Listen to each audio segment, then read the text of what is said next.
Welcome to the InSession Film Podcast for August 25th, 2013. This is episode 27, and I'm JD Duran.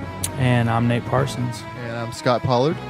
And Scott is not a special guest this week. He is officially the third member of the InSession Film crew. Woo woo. Thanks for being on, Scott. Thanks for joining us. Absolutely. I guess this means you don't have to be nice to me anymore. So. No, I get to be mean to you like I do Nate every week. Yep. There we go. Yep. So, Get ready for it. yeah, we were supposed to have a special guest this week, though. We were supposed to have John joining us from Second Rate Report, but due to some technical difficulties and something kind of came up on his end as well, he wasn't able to join us, but we'll hopefully get him on soon. I would still recommend going to check out his YouTube channel. Just go to youtube.com/Second Rate Report. He's got a lot of great videos up there that I would highly recommend. But on this week's show, we are going to be reviewing the third film in the Cornetto Trilogy, The World's End. And going off of that, we're going to be discussing our top 3 end-of-the-world movies. And we're going to be starting a new movie series with football season coming out. We're going to do a 5-week series on football movies. And this week, we're going to start with one of my personal favorites, Remember the Titans, which I'm really looking forward to. And then later this week, be sure to be on the lookout for our extra film segment where Scott and I are going to review Prince Avalanche and Blue Jasmine, which are 2 films that I really enjoyed. And both of those reviews are up on our website right now at InSessionFilm.com. But before we get into it, how was your guys' week? My week was pretty good. I started a new job this week, so that was quite a challenge. And classes started this week. So, it's been a busy week, but I still got to check out some movies, so that's good. Very nice. Yeah, with school getting back around, definitely noticeable here in Lexington for sure. A lot more traffic. Yeah.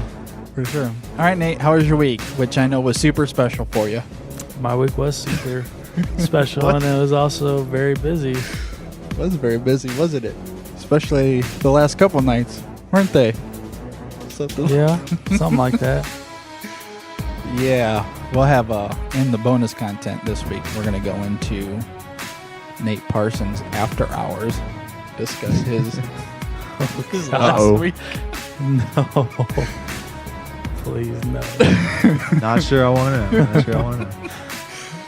All right, well, we have a lot of fun stuff on the show. Let's get into it. And here we go.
You're listening to the InSession Film Podcast. This is episode 27.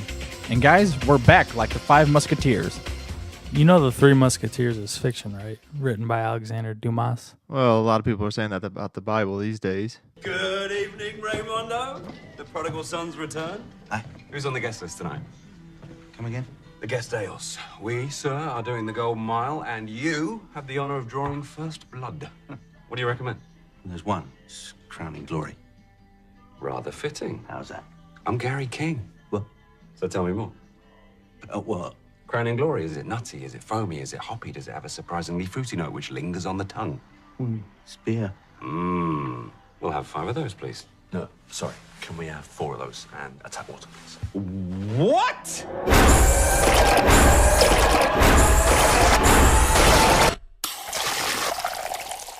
The World's End is directed by Edgar Wright, written by Simon Pegg and Edgar Wright, and stars Simon Pegg, Nick Frost, Martin Freeman, Patty Considine, Eddie Marsan, and a few other people as well. So, the third film in the Cornetto Trilogy, 5 friends reunite at an epic pub crawl 20 years after their first one. What did you guys think about The World's End? I liked it a lot, actually. I should say up front that I am not the biggest fan of the trilogy. Coming into it, I wasn't sure that I would love this movie or whatnot, but I actually did enjoy it a lot, more than I thought I would. And it's definitely my favorite of the 3. So yeah. I'm pretty much right there too. I, like Scott, am not the biggest fan of Shaun of the Dead and Hot Fuzz. I mean, I liked them, but I didn't love them like most people seem to.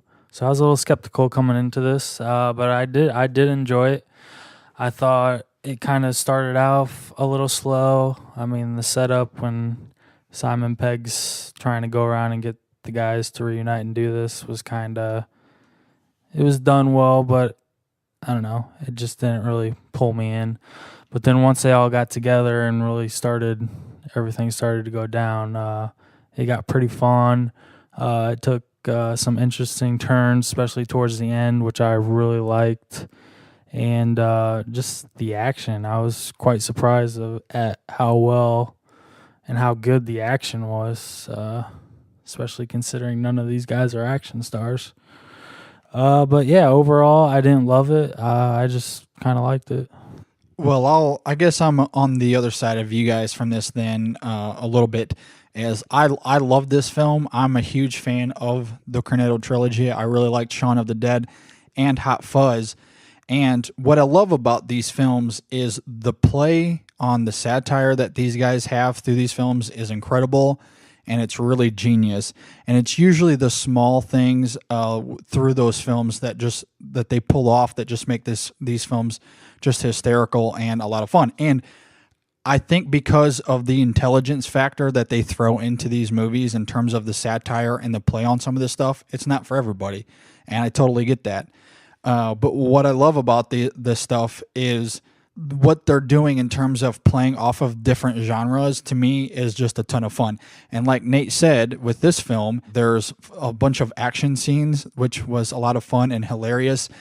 In particular, there's one great fight scene where Simon Pegg's character is trying to drink at the same time as he's in the middle of this fight, which just came off really funny and just played off really well. It was hilarious. But I love the aesthetic that they have here and what they were trying to do in terms of playing off of the end of the world, I guess you could say.